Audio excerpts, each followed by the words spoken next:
My name is Sarah Abbott. I'm a Master of Wine based in the UK, and I'm here as the committee judge for the IWSC judging in Conegliano Val di Riordane. I work with a fantastic panel of judges who are split into two different panels for today. Our judges are renowned experts and they come from diverse backgrounds, but all of them are very active in either the UK wine media or UK wine trade. So we have consultant buyers who advise the national retail sector.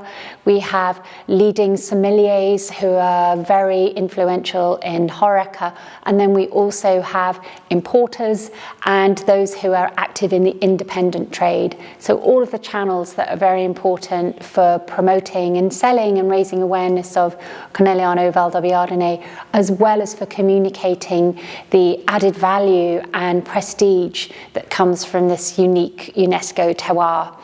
So we taste the wines blind in flights of around 8 to 12 wines, and the judges all taste with great focus individually, and then at the end of each flight they come together and go through their perceptions, their ratings, and they discuss together.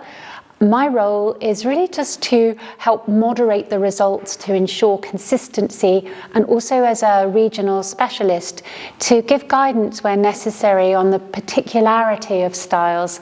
We've had a really great tasting session. The quality of the wines has been very impressive, and I think highlights have been the evolution of the Brut style. We're seeing a lot of very good wines. Rive wines have been a real star, but also the extra dry and dry wines are showing very good balance. So we've really enjoyed our tasting session, and we thank the producers for trusting us in allowing us to assess these wines blind. We are really privileged to be here and to have this opportunity.